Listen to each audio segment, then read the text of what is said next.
사랑합니다. 네, 입춘이 지나고 나니까 날씨가 많이 풀렸습니다. 뭐 봄이 곧 오겠죠? 네, 이제 봄나들이도 가고 꽃도 필 그런 봄을 우리 기대할 텐데요. 그러다가도 여지없이 찾아오는 게 있습니다. 뭘까요? 꽃샘추위. 네, 꽃샘추위가 2월 말부터 4월까지 뭐 5월에도 이제 오는데요. 이건 우리나라 기후의 독특한 특징인데, 우리나라 겨울은 시베리아에서 내려온 그 이제 차고 건조한 기단이 이제 우리 겨울을 덮고 있습니다. 그러다가 이제 봄이 오기 시작하면 점점 그 세력이 약해지는데요. 그러다가도 이제 갑자기 이제 일시적으로 그 세력이 강해질 때가 있습니다. 그래서 아주 이제 좋은 현상이 나오는데요. 그래서 이제 꽃 피는 것을 시샘에서 오는 추위다, 이렇게 해서 이제 꽃샘추위라고 이름을 붙였는데, 이름을 참 잘 지은 것 같아요. 사실 이 꽃샘추위 때문에 이제 개화 시기도 늦춰지고 또 농작물의 피해도 참 이제 클 때가 참 많이 있습니다. 근데 이제 신앙에도 이런 꽃샘추위 같은 현상이 있습니다. 은혜 받기 전에 사탄이 그 은혜를 시샘해서 우리에게 어려움을 줄 때가 있는데요. 우리도 분명히 이 꽃샘추위의 특징은 잠깐 오는 것입니다. 곧 지나갑니다. 하지만 잘 이겨내야 합니다. 안 그러면 피해를 입게 되니까 우리도 이 영적인 꽃샘추위가 올 때 잘 이겨내셔서 하나님의 은혜, 봄을 잘 맞이하실 수 있기를 바랍니다.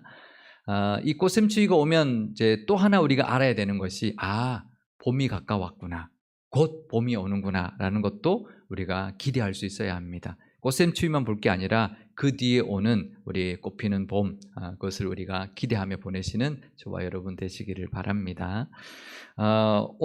그런데 하나님이 이제 우리를 그냥 그런 꽃샘추위에 그냥 내버려 두지 않습니다. 대비하게 해주시는데요. 오늘 말씀이 바로 이스라엘 백성들이 그 광야길에 올 여러 가지 어려움을 예비하게 하신 그런 말씀입니다. 예비하게 하시는 마라의 은혜인데요. 이스라엘 백성들이 출애굽을 해서 가나안 땅으로 향해 나가면서 만난 첫 번째 오아시스, 마라에서 있었던 사건인데요. 이 마라는 우리가 앞으로 사탄이 시샘해서 이 이스라엘 백성들에게 내부적으로나 외부적으로 올 여러 가지 공격을 대비하기 위해서 주신 예방 차원의 은혜입니다. 이 마라가 왜 이런 쓴물을 주셨나, 이런 이제 어려움이 아니라 예방으로 주신 하나님의 은혜라는 것을 우리가 기억해야 합니다. 이 마라를 통해서 형통하게 하옵소서라는 표어를 가지고 신앙의 봄을 향해 나아가는 우리 교회와 모든 성도님들께 이 마라의 은혜를 깨닫고 그 은혜를 누리시는 저와 여러분 되시기를 바랍니다. 이스라엘 백성들이 출애굽을 해서요, 홍해를 건넜습니다. 그래서 광야가 이제 나왔는데, 이제 수르 광야였고, 그 수르 광야의 사흘길을 걸어왔습니다. 출애굽기 15장 22절에서 23절 말씀입니다. 모세가 홍해에서 이스라엘을 인도하매 그들이 나와서 수르 광야로 들어가서 거기서 사흘길을 걸었으나 물을 얻지 못하고 마라에 이르렀더니 그곳 물이 써서 마시지 못하겠으므로 그 이름을 마라라 하였더라. 아멘. 그러니까 3일 동안 그 광야길을 걸었으니 가지고 나온 물이 아마 다 떨어졌을 겁니다. 그래서 도착한 첫 번째 오아시스가 마라였는데요. 근데 오아시스에 도착했는데 물이 있는데 물이 써서 마실 수가 없었다라는 겁니다. 그래서 그 땅 이름을 쓴 것이라는 뜻의 마라라고 지었는데요. 광야에서 물을 만났는데 그 물이 마실 수 없는 물이었다라는 것입니다. 제가 사진 한 장 준비해 왔는데요. 우리 성지순례 하다 보면 마라의 샘, 모세의 샘이라고 하는 이런 곳을 여기를 갈 때가 있습니다. 원래 이곳이 이제 오아시스죠. 이렇게 나무들이 있잖아요, 그죠? 12개의 샘이 있었는데 2개만 식수로 가능하다고 합니다. 근데 지금도 이 샘물은 쓴맛이 난다고 합니다. 그러니까 출애굽에서 처음 만난 오아시스가 하필이면 쓴물 마라였다라는 것이죠. 사실 이 마라는 이스라엘 백성들이 스스로 간 곳이 아닙니다. 하나님이 인도하여 간 곳입니다. 하나님이 불기둥과 구름기둥으로 인도해서 간 첫 번째 오아시스가 마라였다라는 것이죠. 3일 동안 물이 다 떨어져서 목이 말랐는데 하나님이 물을 만나게 하셨는데, 물이 있는 곳으로 인도하셨는데 왜 쓴물로 인도하셨을까? 왜 그러셨을까요? 다 이유가 있었습니다. 출애굽기 15장 25절 앞부분입니다. 모세가 여호와께 부르짖었더니 여호와께서 그에게 한 나무를 가리키시니 그가 물에 던지니 물이 달게 되었더라. 아멘. 그러니까 백성들이 원망하자 모세가 하나님 앞에 기도했습니다. 그랬더니 하나님이 한 나무를 가리키셨고 모세가 그 나무를 물에 던졌더니 물이 달게 되었다라는 겁니다. 마실 수 있는 물이 되었다라는 것이죠. 처음부터 단물을 허락하셔도 되셨을 텐데 왜 쓴물을 주고 난 다음에 단물로 바꿔주셨을까요? 병 주고 약 주는 것일까요? 아닙니다. 하나님은 그것을 통해서 뭔가 메시지, 가르치고자 하시는 것이 있었고 훈련하시고자 하는 것이 있었기 때문이었습니다. 출애굽의 그 여정을 우리 인생의 비유를 많이 합니다.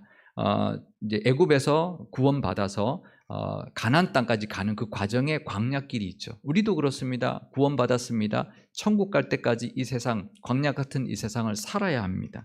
그러니까 참 많이 닮아 있기 때문에 거기에 비유를 많이 하는데요. 첫 번째 오아시스가 쓴물이었다는 거죠. 그래서 백성들은 원망했습니다.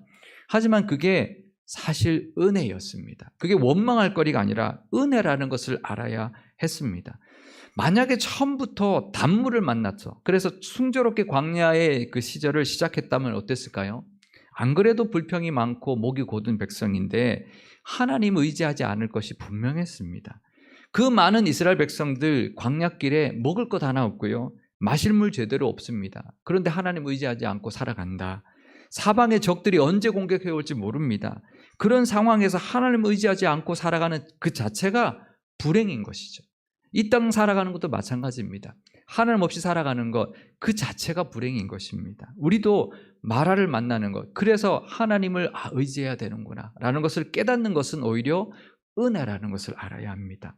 처음부터 의지하지 않으면 안 되는 길이라는 것을 가르쳐 주시려고 그런 것이죠. 처음부터 물 하나도 하나님의 도움 없이는 마실 수 없습니다. 그 고백을 하지 않으면 안 되는 여정이 바로 이 광야의 여정이기 때문이었습니다. 그런데요, 그냥 그 물을 그냥 달게 만들어 주실 수 있죠. 그냥 말씀만으로도 모세가 지팡이로 그냥 가리키기만 해도 물이 달게 변할 수 있는데 하나님은 한 나무를 가리키고 그 나무를 그 물에 던져 넣어서 달게 만들어 주셨습니다. 이건 아주 특별한 의미가 있는 것인데요. 성경에는 나무는 상징적인 의미가 있습니다. 몇 가지 상징적인 나무가 나오는데요. 첫 번째는 시냇가에 심은 나무죠. 이건 시냇가에 심었으니 물을 늘 공급받습니다. 그래서 광야에서도 시냇가에 심은 나무는 늘 철마다 열매를 맺습니다. 이처럼 영적인 은혜가 늘 공급받아야 우리도 열매를 맺고 살아갈 수 있다는 것을 상징하는 나무고요. 선악과는 마찬가지죠. 선악과 나무도 우리가 늘 하나님의 말씀에 순종하며 살아야 하나님의 은혜 가운데 영적인 에덴에 살 수 있다는 것을 상징하는 나무이고요. 십자가는 우리의 죄를 대속하신 나무죠. 우리 예수님의 그 죽으심을 상징하는 나무가 십자가죠. 마라의 나무는 무엇을 상징할까요? 십자가죠. 십자가. 쓴물 같은 인생에 한 나무 십자가가 던져질 때 그 인생은 쓴물이 단물로 변하는 인생이 된다라는 것입니다. 그리고 그 은혜가 거저 지워지는 것이 아니라 예수님께서 십자가에서 죽으심으로 말미암아 그 죄의 대가를 치러주셨기 때문에 우리가 누리게 되는 은혜라는 것입니다. 우리 인생 가운데도요, 십자가의 은혜 없이 살아갈 수 있는 것 별로 없습니다. 십자가의 은혜 없이 해결받을 수 있는 것 별로 없습니다. 정말 십자가를 붙들어야 되는데요. 인생의 쓴물을 만날 때 우리는 십자가에 나아가야 되고 십자가를 붙들어야 합니다. 쓴물이 문제가 아니라 십자가를 붙들지 않는 게 문제인 것입니다. 우리에게는 십자가가 있다. 예수님의 보혈의 은혜가 있다라고 늘 기억하면서 어떠한 상황 속에서도 하나님의 은혜, 십자가를 붙드실 수 있기를 바랍니다. 그 십자가를 던져 넣어야 된다.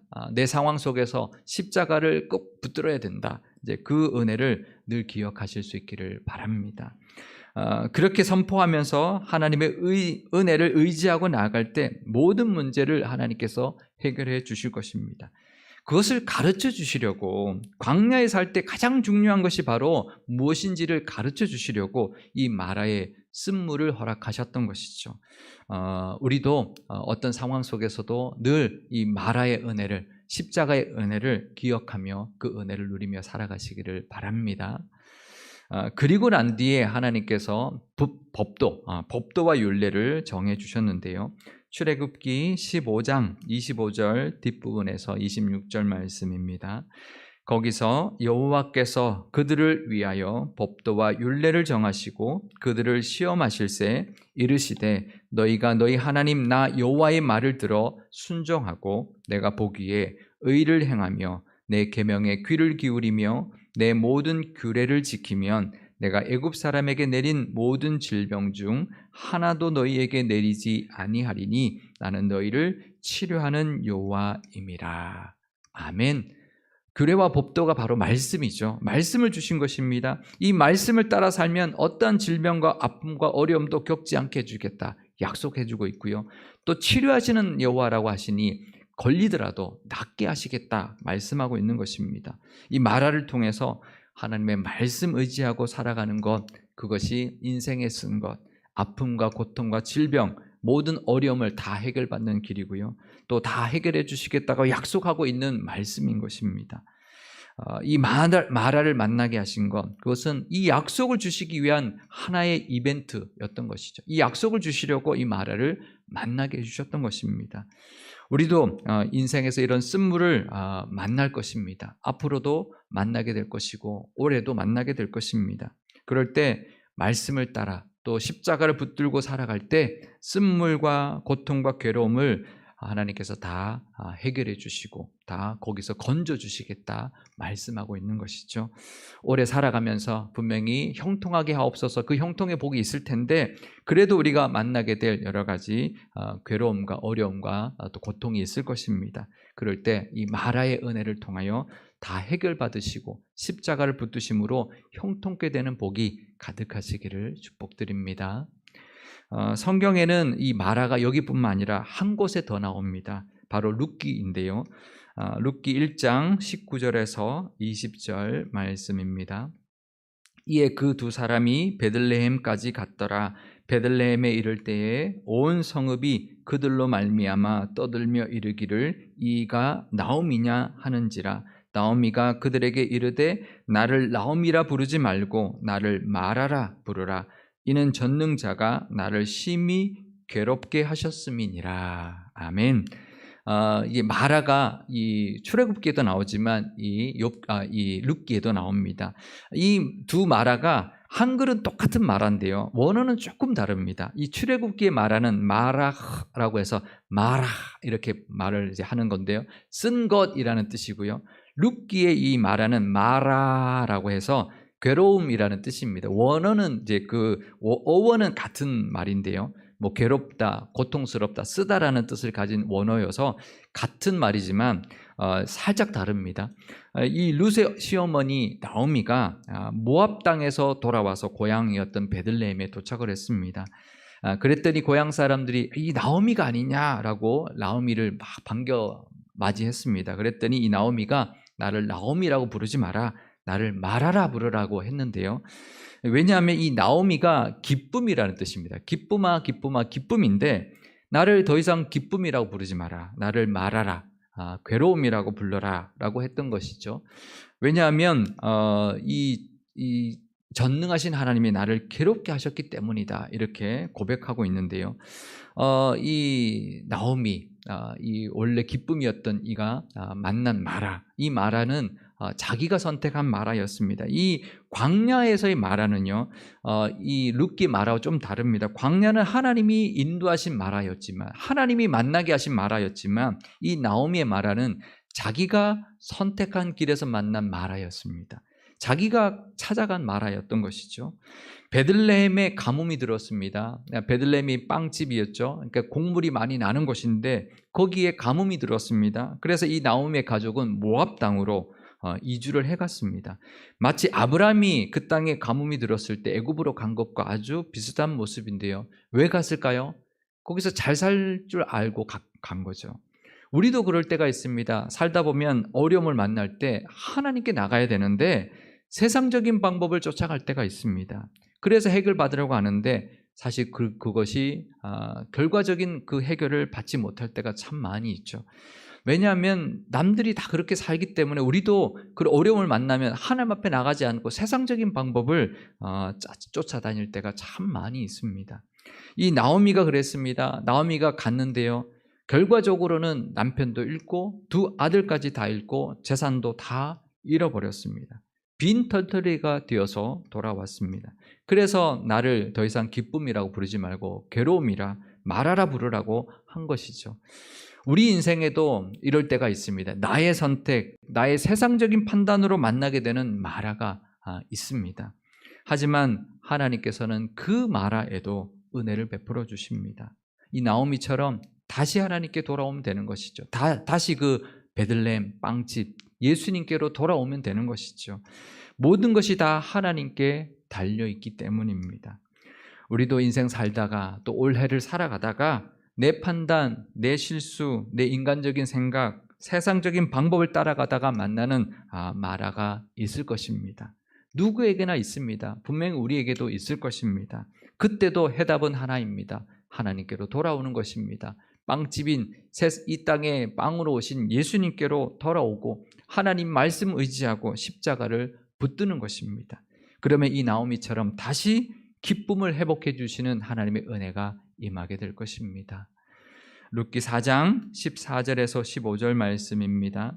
여인들이 나오미에게 이르되 찬송할지로다 여호와께서 오늘 내게 기업 물을 자가 없게 하지 아니하셨도다. 이 아이의 이름이 이스라엘 중에 유명하게 되기를 원하노라. 이는 내 생명의 회복자이며 내 노년의 복량자라. 곧 너를 사랑하며 7 아들보다 귀한 내 며느리가 낳은 자로다 하니라. 아멘. 이것은 나오미가 그 며느리 룻으로부터 아들 오벳을 낳았을 때 이 여인들이 이 나오미를 축복하면서 하는 말이었는데요. 나오미가 먼저 그 기업을 다 회복받았습니다. 그 친족이었던 보아스로 인해서 잃어버렸던 땅을 다 회복받았습니다. 이것은 고엘이라는 제도 때문인데요. 이 고엘이라는 제도는 그 당시 이스라엘에 가난 때문에 종으로 팔려간 사람에게 그 빚을 갚아줌으로 종에서부터 해방받게 해주는 그런 역할을 했던 것이 고엘이고요. 또 가난 때문에 땅을 다 팔았을 때 그 값을 대신 치러줘서 기업을 회복받게 해주는 그런 제도가 고엘 제도였습니다. 그리고 또 형제의 대를 대신 이어주는 것, 또 억울한 죽음에 대한 피해 복수를 대신해 주는 것, 이런 것들이 고엘인데요. 이 고엘은 바로 예수님을 상징하는 것입니다. 예수님의 십자가의 대속하심을 상징하는 제도가 바로 고엘 제도였는데, 이 고엘의 역할을 통해서, 이 고엘 제도를 통하여 나오미가 모든 기업을 회복받았습니다. 그리고 손자 오벳도 얻었습니다. 한번 나오미 입장이 되어 보십시오. 남편도 잃었고 두 아들도 자식 없이 죽었습니다. 정말 낙이 없습니다. 그냥 기업만 회복받았다면 그냥 죽을 때까지 먹고 사는 걱정을 하지 않았겠지만 그거 외에 다른 기쁨이 없었을 텐데 손자를 얻었습니다. 이 며느리 룻과 이 보아스, 고엘이라는 이 고엘 역할을 했던 이 보아스를 통해서 예수님을 상징하는, 예수님의 십자가의 은혜를 상징하는 그 고엘이라는 그 역할을 해줬던 이 보아스를 통해서 손자를 얻었으니 얼마나 기뻤을까요? 그 노년에 참 기쁘게, 정말 행복하게, 정말 위로받으면서 노년을 보냈을 겁니다. 이 오벳이 그 나오미에게 큰 기쁨이 되었는데요. 이 오벳이 바로 다윗의 할아버지가 되는 인물입니다. 그러니까 이 기쁨, 오벳에 의한 기쁨은 그냥 인간적인 기쁨을 넘어서는 것이죠. 영적인 기쁨까지 하나님이 주셨던 것입니다. 이 오벳의 이름의 뜻이 또 종, 예배자라는 뜻입니다. 그러니까 종의 기쁨, 회복, 예배자의 회복의 기쁨이 임하게 되었다라는 것이죠. 우리의 인생에 마라도 있을 겁니다. 하나님이 만나게 하시는 마라도 있고 우리의 잘못 때문에 만나게 될 마라도 분명히 있을 것입니다. 그럴 때 예수님의 그 십자가의 은혜와 하나님의 사랑과 그 말씀의 능력으로 쓴물이 단물이 되고 괴로움이 기쁨으로 변하게 될 것입니다. 그러기 위해서 예수님이 이 땅에 오신 것입니다. 그러니 우리가 예수님께서 우리를 대신하여 고난의 쓴물을 대신 마셔주셨고 십자가의 그 괴로움으로 우리의 고통을 대신해 주셨기 때문에 우리는 그 예수님의 은혜를 붙들고 십자가만 의지하고 나가면 마라의 단물처럼, 이 나오미의 기쁨처럼 다시 회복되는 은혜가 우리에게 분명히 임하게 될 것입니다.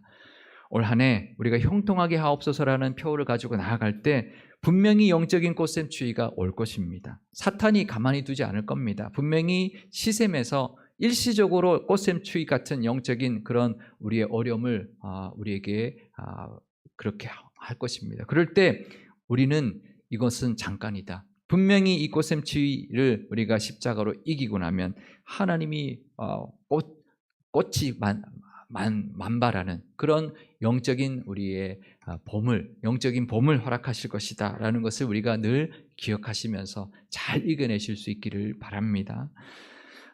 우리에게 분명히 그 은혜 하나님께서 주실 것입니다.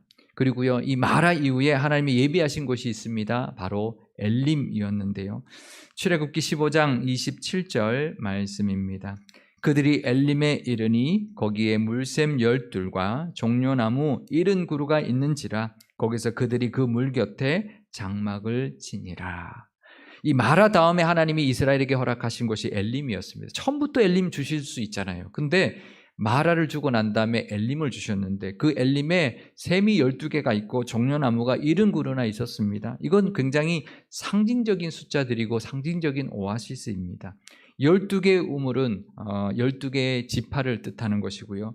70그루의 종려나물은 70이라는 완전수, 정말 완전한 하나님의 은혜가 이제 예비되어 있다. 하나님이 완전한 은혜를 부어주신다라는 것을 보여주시는 것이죠.